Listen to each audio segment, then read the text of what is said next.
जिस प्रकार Twitter trend में चलता है उसी प्रकार हरियाणा में आदमपुर का चुनाव जो है एक ट्रेंड में चल रहा है। पूरे के पूरे हरियाणा की निगाहें आदमपुर पर टिकी हुई है। आखिरकार आदमपुर में सरकार कौन बनाएगा। फिलहाल कोल्ली गांव में पहुंचे हैं जहां पर यहाँ के लोग जो है अपने काम करते हुए नजर आ रहे हैं। इनसे जानेंगे कि आदमपुर चुनाव में प्रतिनिधि कैसा चुनना चाहेंगे और आने जो पहले प्रतिनिधि थे उन्हें क्या क्या काम किया, और भी कुछ दर्जनों सवाल है। बातचीत करेंगे सभी लोगों से। इस बार उम्मीद तो सर आदमपुर हल्के में पूरे दिल से यदि अगर बोले ना तो केजरीवाल जी की लहर चल रही है। एक बात बताइए, ऐसा क्यों? कहीं ना कहीं पिछले काफी लंबे समय से बीजेपी पार्टी का यहाँ पर दबदबा रहा है। अगर बात करूँ बिश्नोई परिवार का। हाँ जी, देखो जी, अब हमारे यहाँ पर क्या है, कुलदीप जी का दबदबा रहा। हमने उनको 1968 से वोट दिया और आज 52 साल की राजनीति हो गई। उन्होंने 52 साल में कोई ऐसा काम नहीं करवाया जिससे कि हम लोगों को ऐसा फ़ायदा मिला हो। केजरीवाल जी की पार्टी में आप देख लो सर, अभी नई नई पार्टी बनी है 2012-13 में, और शिक्षा फ्री। और शिक्षा फ्री नहीं, स्कूल हमारे गांव का स्कूल और दिल्ली का स्कूल लगा लो। हमने तो इसी बहाने, और मैं तो खुद देख के आया हूँ जी दिल्ली में जाकर के अभी 1-2 महीने पहले। स्वास्थ्य बिल्कुल फ्री है जी, कितना भी बड़ा ऑपरेशन करवा लो बिल्कुल फ्री। हमारे यहाँ जी मेरे गाँव में एक छोटा PSC है, प्राइमरी हेल्थ केयर सेंटर। उसमें छोटी मोटी दवाइयाँ मिल जाती हैं जी, कोई जुकाम बुखार की छोटी मोटी, बाकी और कोई सेवा नहीं है फ्री की। कुछ भी कोई बड़ा ऑपरेशन हो, जैसे कैंसर यदि अगर हो गई तो उनका कोई इलाज नहीं है। आप वहाँ पर चले जाओ हिसार सिविल हॉस्पिटल में, बड़ी बीमारी का कोई इलाज नहीं है, पैसे लगा के ही करवाने पड़ते हैं। गरीब आदमी जी बिल्कुल मरने लग रहे। अब केजरीवाल जी का नाम हमारे आदमपुर तक पहुँचा है तो कोई ना कोई उनमें दम खम है जी, इसलिए। अगर सत्येंद्र सिंह जी की बात करूँ, सत्येंद्र सिंह जी सड़कों पर फील्ड में उतरते हैं, आपने देखे हैं कभी? हाँ जी बिल्कुल, वो तो 2014 से लेकर के हमारे बीच में रहे हैं। मैंने बहुत सारे लोगों से सुना भी है और मैंने तो खुद उनको 2-3 बार बुलाया तो वो आए भी हैं जी। ताई जी नमस्कार। नमस्कार। ताई जी किसकी वोट डालोगे इस बारी? हम तो झाड़ू पे डाला जी। झाड़ू पे डालोगे? मतलब झाड़ू का कमाल लग रहा है, नहीं लग रहा? कि लग रहा है जी।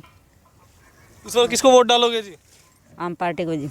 आम आदमी पार्टी को? हाँ जी। क्या कुछ खासियत लगी वैसे आपको कुछ पार्टी में? हाँ जी, जब बच्चों की पढ़ाई फ्री कर रखी उन्होंने, बिजली बिल फ्री है, पानी का प्रबंध फ्री है जी, इसलिए। एक बात बताइए, आप काफी साल हो गए, आपका एक अरसा ही निकल चुका है आदमपुर क्षेत्र में। अगर बात करूं, कभी कुलदीप बिश्नोई जी या फिर कोई और पार्टी के किसी नेता को देखा है कि बेबे समस्या बता मैं दूर करवाना आया हूँ? नहीं जी।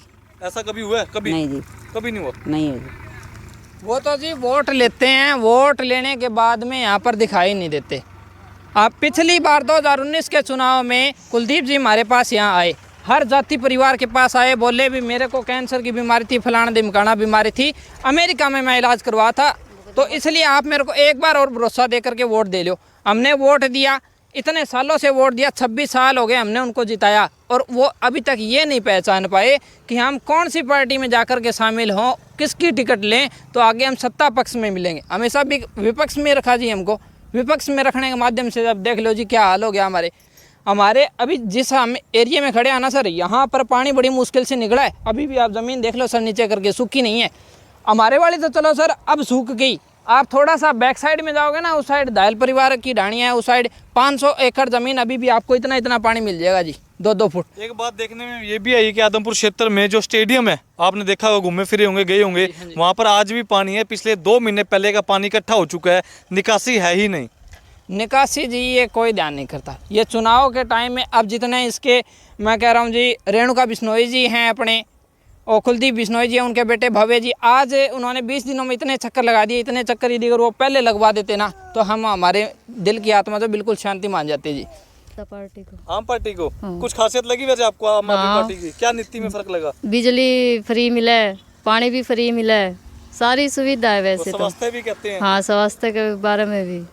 ताई जी वैसे एक बात तो जो भाई भी बता रहा आपने, अगर बात करूँ कोल्ली गांव में हॉस्पिटल है, कोई भगवान ना करे किसी को आवश्यकता हो तो कोई उपचार मिल पाएगा? नहीं जी, कोई हॉस्पिटल नहीं है, मड़ोसो है, उनमें कोई सुविधा नहीं है जी।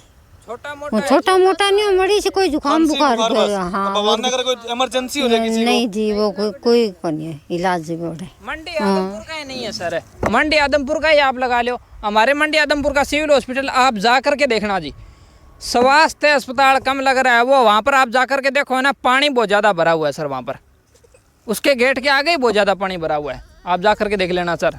कुल मिलाकर अगर बात करूँ, कहीं ना कहीं कुलदीप बिश्नोई जी आप लोगों की उम्मीदों पर खड़े नहीं उतरे सर, बिल्कुल भी। हमने तो हर बार हमने मन मारा है सर खुद का, वो हर बार कहते थे इस बार देते, हम मन बनाते इस बार तो देंगे नहीं, ले एन आखिर में हमने ये सोचा भी चलो यार दे देते हैं, बेचारा इतना कह रहा है भी इस बार तो करवा दूंगा, लेकिन नहीं सर, वो हमारी उम्मीदों से खरा नहीं उतरे। तो कांग्रेस पार्टी से, कांग्रेस को हमने 70 साल सेंटर में और बहुत बार, जैसे हुड्डा जी की सरकार थी कांग्रेस की, तो हमने यहाँ पर भी हरियाणा में मौका दिया, लेकिन हमने कभी ये नहीं सुना कि हरियाणा का शिक्षा मॉडल कहीं प्रचार प्रसार में आगे आ गया हो, या फिर आम जनता को मिलने वाली सुख सुविधाएं, बेसिक सी सुख सुविधाएं, जैसे कि शिक्षा जो है बिल्कुल मुफ्त और बढ़िया स्कूलों के साथ, बिजली 300 यूनिट फ्री। आज केजरीवाल जी पंजाब में भी दे रहे हैं, अभी 10 अक्टूबर चल रहा है ना, अक्टूबर को 50 लाख घरों का बिजली का बिल माफ़ आया जी, बिल्कुल ज़ीरो। तो देखो जी हम सब के लिए तो कितना फ़ायदा है, हज़ार रुपए डायरेक्ट बचेंगे। शिक्षा, मेरे गांव में जो स्कूल है ना जी, उसको CBSE बोर्ड बना दिया गया, CBSE बोर्ड तो बना ही दिया गया, साथ में उसके अंदर टीचरों की भर्ती का पहले से कोई इंतज़ाम नहीं था, साथ में प्राइवेट फीस भी कर दी उन्होंने। अब बताओ जी, गरीब परिवार, मेरे गाँव से 38 बच्चे सर ऐसे हैं जो फेल हो गए बेचारे। कोई बात नहीं जी, फेल होना कोई बड़ी बात नहीं है, लेकिन उनका एडमिशन नहीं हो रहा जी। मेरे गांव का स्कूल ऐसा स्कूल है जहां मेलसरा के बच्चे, खैरमपुर के बच्चे, कालामण के बच्चे आकर के एडमिशन लेते हैं, लेकिन अब यहाँ कोड़ी वाले भी कभी मेलसरा जाते हैं, कभी खैरमपुर जाते हैं एडमिशन कराने के लिए। देखो जी ऐसे लाले गिर दिए हमारे ऊपर तो।